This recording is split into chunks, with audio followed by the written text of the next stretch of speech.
Bien, dans cet exercice, on va s'intéresser à un diagramme enthalpique. Alors, d'abord, savoir qu'est-ce que c'est qu'un diagramme enthalpique.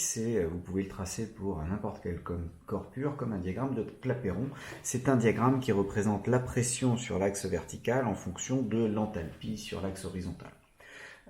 C'est un petit peu effectivement comme on avait la pression en fonction du volume massique. Et comme vous voyez, il y a une forme de cloche qui est la même idée que la forme de cloche qu'il y avait dans le diagramme de Clapeyron pour les changements d'état. Donc, de la même manière que dans Clapeyron, on va avoir le liquide ici, le gaz de ce côté-là et un mélange liquide-vapeur sous la cloche qui est du coup la courbe de saturation correspondante. Alors on va essayer de vérifier en quoi est-ce que ça correspond effectivement à ce type de comportement. Alors déjà, vous savez que quand on est à pression constante et que on augmente la température, normalement l'enthalpie augmente, et quand il y a un changement d'état, vous allez avoir un saut d'enthalpie qui est, quand vous êtes à basse enthalpie, vous avez un état qui est plus ordonné, et puis à haute enthalpie, un état moins ordonné. Et donc ici, si là on a le liquide, on se retrouve effectivement avec le gaz. Vous voyez qu'il y a différentes lignes, beaucoup de lignes différentes. Quand vous êtes à cet endroit-là, vous voyez 0,1, 0,2 jusqu'à 0,9, et donc la courbe ici correspond au 1. Vous savez que ici, vous devez avoir 100% de gaz. Si là j'ai la zone gaz et que là j'avais la zone mélange liquide-vapeur, ça veut dire qu'au niveau de la délimitation, je dois avoir 100% de gaz. Inversement, de l'autre côté, je dois avoir 0% de gaz. Et puis, vous voyez que les fractions qui sont là correspondent au pourcentage de gaz qu'on va pouvoir avoir de chaque côté. Si on regarde les autres petits graphiques, ici, vous voyez qu'en bleu, on vous note petit v égale 6, 7, 8, etc. Et dans la légende, ici, petit v est donné en décimètres cubes, c'est-à-dire en litres par kilo. Ça correspond donc au volume massique de votre fluide. Vous avez le petit s en joules par kilo par Kelvin qui va correspondre à l'entropie. Donc ça, on verra dans le chapitre T5 à quoi ça correspond. Donc là, pour le moment, on laisse de côté. Et puis les lignes rouges correspondent aux températures. Vous voyez que c'est indiqué par ici. Et vous avez les températures qui sont données en degrés Celsius un petit peu partout. Voilà, vous avez là, ici, on vous donne la température de rosée qui correspond en fait à ce qui se passe ici. Mais l'isotherme à 90 degrés Celsius, elle se balade comme ça et donc elle a un déplacement. Vous voyez que quand même globalement, lorsque l'enthalpie augmente à pression constante, vous allez avoir une augmentation de température. C'est déjà ce qu'on avait vu quand on avait notre hypothèse de gaz parfait, par exemple, on sait que H normalement est une fonction uniquement de la température. Et donc à mesure que H augmente, T augmente aussi, c'est à peu près logique. En revanche, quand vous êtes en dessous, vous voyez qu'il y a beaucoup moins de lignes de dessinées, déjà pour que ce soit plus simple à lire, et aussi parce qu'il y a beaucoup de choses que l'on sait déjà. Vous avez que les lignes quand vous êtes à pression constante, donc les lignes horizontales sur ce graphique-là, correspondent à des lignes qui sont aussi à température constante, puisque vous avez un changement d'état à pression constante, il doit être aussi à température constante. C'est pour ça que de ce côté-là, on a 40 degrés Celsius, de l'autre côté, on a aussi 40 degrés Celsius. Et c'est pour ça qu'ils ont mis sur le graphique ici, ce qui permet de lire directement à une pression la température de changement d'état correspondante. Même si après la température va changer en fonction de la pression, ou plutôt je garde une même température et la pression change. Quand vous êtes en dessous, c'est exactement la même. Pour calculer les volumes massiques, ça va être la même idée que ce qu'on faisait avec le diagramme de Clapeyron, puisque on va avoir en fonction du taux de vapeur, on peut calculer le volume massique de l'endroit où on se trouve. Si vous vous placez tout à droite, sur la ligne de droite, le volume massique vous donne le volume massique du gaz, et sur la ligne de gauche, vous avez le volume massique du liquide correspondant. Et vous remarquez que de ce côté-là, vous avez un volume massique de 0,8 litres par kilogramme, alors que le gaz correspondant, par exemple, il va occuper 35 litres par kilogramme. Et en regardant les valeurs et en jouant sur la valeur du X, on est capable de calculer le volume massique n'importe où à l'intérieur. Ça évite de mettre des tas de dessins, et puis on a une zone de calcul qui est relativement facile à faire. Bon. Alors maintenant, revenons-en à l'exercice proprement dit. L'exercice proprement dit vous demande, dans un premier temps, de regarder pour une masse de 1 kg de fluide qui a une enthalpie de 280 kJ. Donc ça correspond à 280 kJ par kilo. Si vous avez demandé 2 kg de fluide à, c'est pas moi, 360, il aurait fallu diviser les 360 par 2 pour avoir l'enthalpie massique, c'est-à-dire en kJ par kilo. Donc là, c'est bon, on a un seul kilogramme, c'est fait pour être simple. Donc on regarde à 280. On veut aussi, donc on va regarder la droite qui correspond à 280 et donc qui va descendre à peu près comme ça. On veut, c'est pas trop mal. On veut maintenant savoir qu'est-ce qui se passe quand je suis à 10 bars. 10 bars, vous voyez que là c'est indiqué en barre, donc il suffit de vous placer sur cette ligne-là. Donc les 10 bars, c'est le point qui correspond à l'intersection ici. Et on vous demande la température du fluide. On sait que à pression constante, on a une température constante. Donc on peut regarder par exemple ici, vous avez 20, 30, 21, 22, 23, 24, 25, 26, 27, 28, 29, 30. Donc ça c'est bon. Donc je suis à peu près à une température de 23 degrés et demi. Donc ça c'est la température du fluide. Quelle est la fraction massique de liquide ? Quand on a ça, vous voyez que je suis proche des 30%, on va dire 28%, mais ça c'est le gaz, donc on a 28% de gaz, du coup on a 72% de liquide. 28% de gaz, 72% de liquide, et ensuite finalement quel est le volume massique occupé, quel est le volume occupé par le système?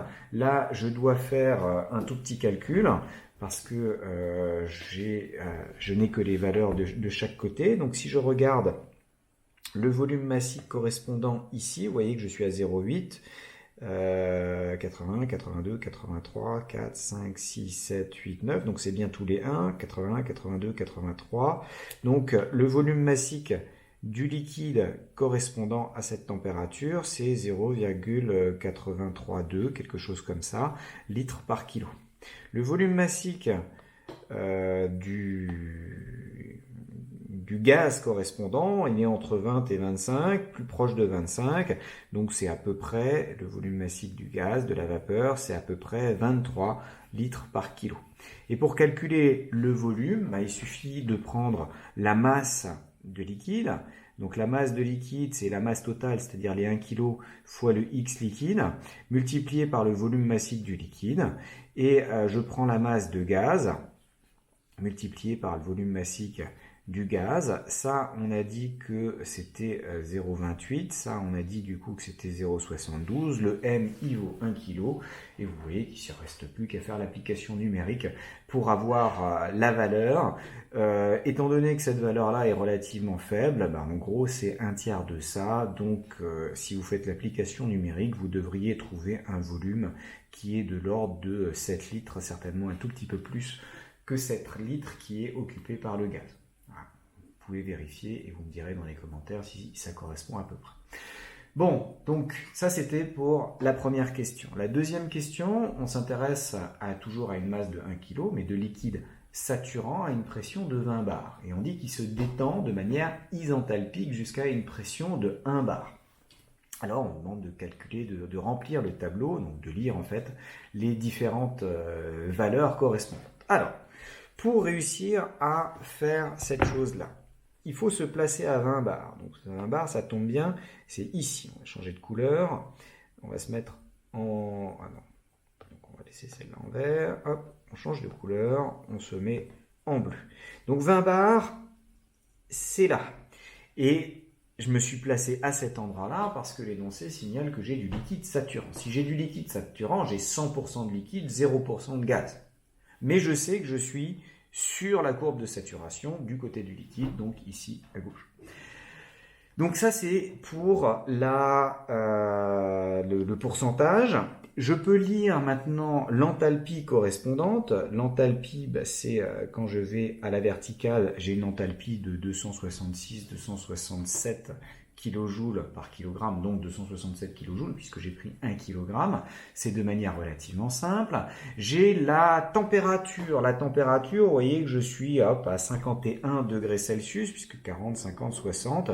Je suis légèrement au-dessus, donc ça doit être de l'ordre de 51 degrés Celsius. Le volume occupé par le liquide, le volume occupé par le gaz, c'est plus simple, il n'y a pas de gaz, donc ça fait 0. Et le volume occupé par le liquide, on lit ici la valeur, j'ai 0,90, 91, 92, donc 0,93 litres par kilo, j'ai 1 kilo, ça me fait donc 0,93 litres. Donc j'ai toutes ces informations. On fait la détente isenthalpique. Détente isenthalpique, ça veut dire quoi? Ça veut dire qu'on part de ce point-là, et on se déplace à enthalpie constante. Et se déplacer à enthalpie constante, c'est faire une verticale. Ah, il va falloir que je soigne ma verticale, là c'est pas trop mal. Donc je fais ça, bien sûr vous faites ça à la règle, mais là sur l'iPad c'est difficile de faire à la règle.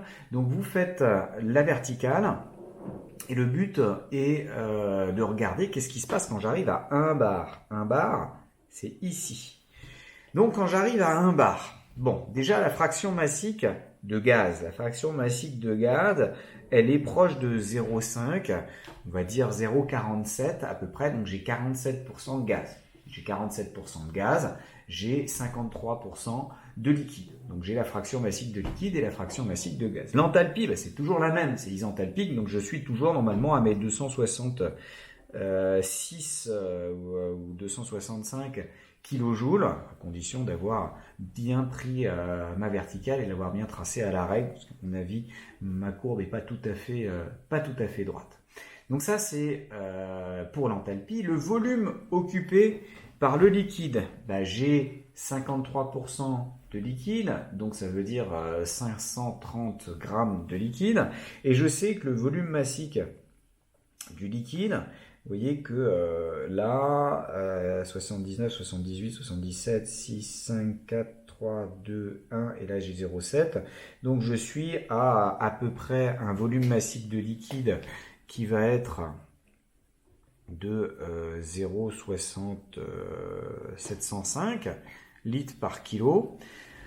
J'ai à peu près la moitié, j'ai la moitié du kilo, on va prendre 500 grammes pour être plus simple au niveau des calculs, donc j'ai à peu près 350 millilitres qui sont occupés par du liquide, 350 millilitres de liquide.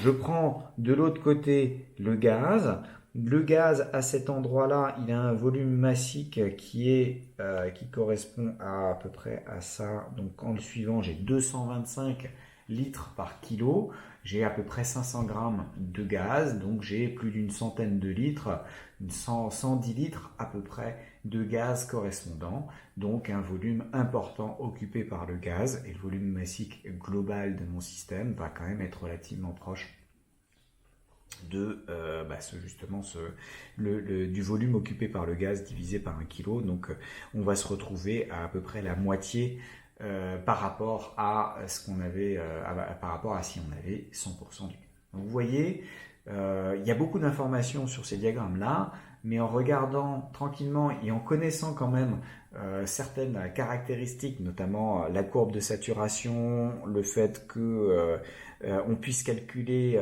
les choses, donc les grandeurs massiques en sachant combien il y a d'un côté, combien il y a de l'autre côté, et en faisant un théorème des moments, ça nous permet d'obtenir, de lire beaucoup d'informations et rapidement sans avoir besoin de modèles théoriques qui permettent d'avoir ça.